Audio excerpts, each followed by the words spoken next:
Hello everyone, welcome back to our channel pharma concept. तो आज की वीडियो में हम लोग जानेंगे कि शेड्यूल एम क्या है और इंडियन फार्मा में इसका क्या रोल है। शेड्यूल एम की सारी चीज़ें हम लोग डिटेल में जानेंगे, इसलिए वीडियो को लास्ट तक जरूर देखना क्योंकि वीडियो बहुत ही इंपॉर्टेंट होने वाली है। दोस्तों, शेड्यूल एम जो इंडियन फार्मा इंडस्ट्री के लिए जीएमपी यानी कि good manufacturing practices guidelines provide करता है। एक तरीके से ये इंडियन फार्मा इंडस्ट्री के लिए बैकबोन है, जो हमें ये बताता है कि फैक्ट्री का डिज़ाइन कैसा होना चाहिए, वहाँ का इक्विपमेंट कैसे हो और वहाँ का जो स्टाफ है इसकी ट्रेनिंग कैसी होनी चाहिए और हर बैच का डॉक्यूमेंटेशन कैसे होना चाहिए और इसको कैसे मेंटेन रखना चाहिए। ओवरऑल देखा जाए तो इसका मेन मकसद है कि सेफ़ और इफ़ेक्टिव मेडिसिन बनाना। और ये हमारा जो गुड मैन्युफैक्चरिंग प्रैक्टिसेस है, ये ड्रग एंड कॉस्मेटिक एक्ट जो हमारा 1940 है उसके अंदर आता है। तो ये जो हमारा जीएमपी है शेड्यूल एम, ये ड्रग एंड कॉस्मेटिक एक्ट 1940 का पार्ट है।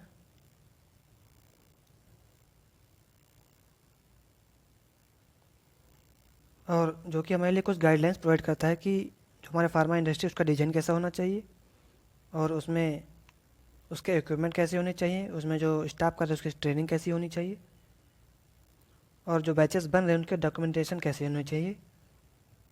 ये सारी गाइडलाइंस दी गई हैं जिससे कि जो भी प्रोडक्ट बन रहा है वो सेफ़ और इफ़ेक्टिव बने। और ये जो इंडियन में जितने भी मैन्युफैक्चरर्स हैं, जितनी फार्मा इंडस्ट्री हैं, उन सबके लिए मैंडेटरी है, सभी को ये गाइडलाइंस फॉलो करनी है। और इसके कुछ जनरल रिक्वायरमेंट्स हैं। जो हमारी बिल्डिंग है वो ऐसी लोकेशन पर होनी चाहिए जो क्लीन हो और पोल्यूशन फ्री होनी चाहिए। वो एरिया जो है पोल्यूशन फ्री होना चाहिए।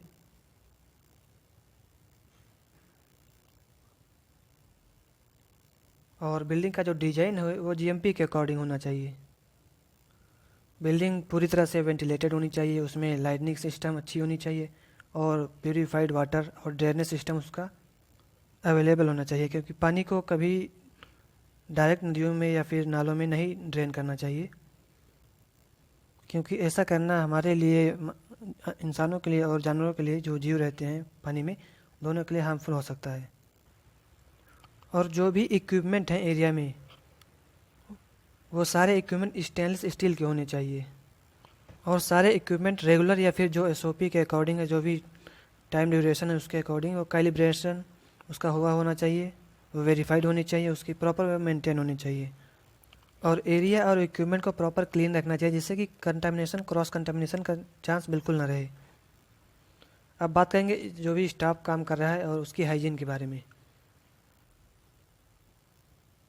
जैसे कि जो भी स्टाफ है उसका समय समय पर मेडिकल चेकअप होता रहना चाहिए और प्रॉपर उसको जीएमपी की ट्रेनिंग होती रहनी चाहिए, जिसके जो भी जीएमपी में चेंजेस हो रहे हो वो उससे अपडेट होते रहना चाहिए।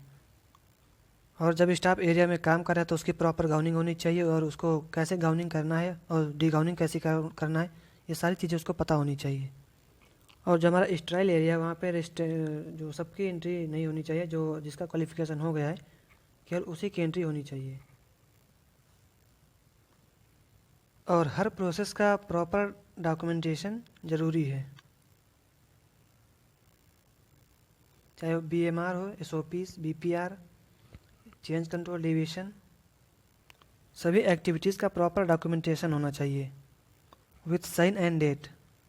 क्योंकि जब ऑडिटर आता है तो सबसे पहले वो डॉक्यूमेंट्स ही चेक करता है, इसलिए हर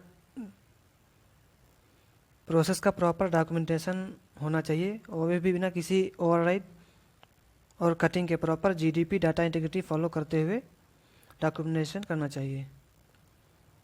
अब हम लोग बात करेंगे प्रोडक्शन और क्वालिटी कंट्रोल के बारे में। तो रॉ मटेरियल से लेकर फिनिश्ड प्रोडक्ट जो होता है, हर लेवल पर हमारी टेस्टिंग होनी चाहिए। जैसे कि जब एपीआई हमारा आता है तो उसकी क्यूसी में टेस्टिंग होती है, फिर जो इन प्रोसेस के टाइम उसकी टेस्टिंग होती है जिस टाइम हमारा बैच बन रहा होता है, और जब हमारा प्रोडक्ट बन के रेडी हो चुका होता है उस टाइम उसके सैंपल की चेक करते हैं और स्टेबिलिटी सैंपल और कंट्रोल सैंपल भी उसके लेते हैं, ताकि जब जब मार्केट में बैच हमारा चला जाता है, अगर कोई कंप्लेन आती है उधर से, उस टाइम भी उसकी टेस्टिंग कर सके कि इसलिए क्योंकि जो मार्केट कंप्लेन आई है वो सही है कि नहीं है। तो ये हमें कंट्रोल सैंपल से पता चल जाता है। तो रॉ मटेरियल से लेकर फिनिश प्रोडक्ट तक जब उसको मार्केट में भेज दिया जाता है, उसके बाद भी प्रोडक्ट की टेस्टिंग होती रहती है। तो अगर कभी भी किसी स्टेज पर कोई प्रोडक्ट में कोई एडवर्स इफेक्ट, साइड इफेक्ट दिखता है, मिलता है, तो तुरंत प्रोडक्ट को रिकॉल करा लिया जाता है। अब हम बात करेंगे डोजेस फॉर्म गाइडलाइंस के बारे में। डोजेस फॉर्म के लिए कुछ गाइडलाइंस है, जैसे कि टैबलेट कैप्सूल है तो डस्ट फ्री होनी चाहिए, उसमें किसी भी प्रकार की कोई ह्यूमिडिटी नहीं होनी चाहिए, उसमें मॉइस्चर नहीं भी होनी चाहिए, और जो इंजेक्शन है वो प्रॉपर स्टाइल होने चाहिए, और उसकी एसेप्टिक कंडीशन प्रॉपर मेंटेन होनी चाहिए, उसमें किसी भी प्रकार का कोई फॉरेन पार्टिकल नहीं होना चाहिए, और उसकी प्रॉपर सीलिंग होनी चाहिए। और जो हमारे ऑइंटमेंट्स होते हैं, क्रीम्स होते हैं, इनमें किसी भी माइक्रोबियल ग्रोथ नहीं होनी चाहिए, माइक्रोबियल कंटामिनेशन इसमें किसी भी प्रकार का नहीं होना चाहिए। और जो रेगुलर इंटरनल ऑडिट होते रहने चाहिए, जिससे कि जब भी रेगुलेटरी इंस्पेक्शन हो तो उसमें कोई पॉइंट ना मिले, कोई भी ऑब्जर्वेशन ना मिले, और जो भी करेक्टिव एक्शन बीच में किसी भी प्रोसेस में चेंज कोई होना है, कोई ऐसा स्टेप जो हमें प्रोडक्ट को ख़राब कर रहा है, उसकी क्वालिटी पर इफेक्ट डाल रहा है, तो उसके लिए करेक्टिव एक्शन लेते रहना चाहिए। और शेड्यूल एम का इम्पोर्टेंस क्या है अब हम जानेंगे। तो इसका मेन इंपॉर्टेंस यह है कि जो हमारा प्रोडक्ट बन रहा है, वो जो हमारी ड्रग बन रही है, वो पूरी तरह से सेफ़ और इफेक्टिव बने, उसमें किसी भी प्रकार का कोई कंटामिनेशन का चांस ना हो, किसी भी प्रकार की कोई इम्प्योरिटी ना हो, उसकी क्वालिटी प्रॉपर मेंटेन रहे, और वो प्रॉपर जीएमपी कंप्लायंस को फॉलो करे। क्योंकि अगर जीएमपी कंप्लायंस को फॉलो नहीं कर रहा है तो कभी ऑडिट के टाइम अगर कोई मेजर पॉइंट्स मिलता है तो इससे हमारा लाइसेंस जो रद्द भी हो सकता है। तो ये था पूरा शेड्यूल एम का ओवरव्यू, जो कि फार्मा इंडस्ट्री के लिए बैकबोन है, जिसमें हमने जाना कि ये है क्या, शेड्यूल एम क्या है, ये किसके अंतर्गत आता है, और ये क्यों ज़रूरी है सारे इंडियन फार्मा इंडस्ट्री के लिए, और इसके जनरल रिक्वायरमेंट्स क्या क्या हैं, और इसके प्लांट और इक्विपमेंट के लिए क्या क्या चीज़ें नेसेसरी हैं, और इसकी हाइजीन पर्सन जो स्टाफ कर रहा है उसको कैसे काम करना है, उसके लिए क्या क्या ज़रूरी चीज़ें हैं, और किन चीज़ों को फॉलो करना चाहिए। और फिर उसका डॉक्यूमेंटेशन जो होता है, वो जो बैच बीएमआर बीपीआर होते हैं उसका कैसे डॉक्यूमेंटेशन करना है। और नेक्स्ट है प्रोडक्ट की क्वालिटी को किस तरह मेंटेन रखना है, कब कब उसकी टेस्टिंग करना है। और नेक्स्ट है जो हमारी डोजेस फॉर्म है उनके लिए क्या क्या नेसेसरी पॉइंट्स हैं, उनके लिए क्या क्या गाइडलाइंस दी गई हैं।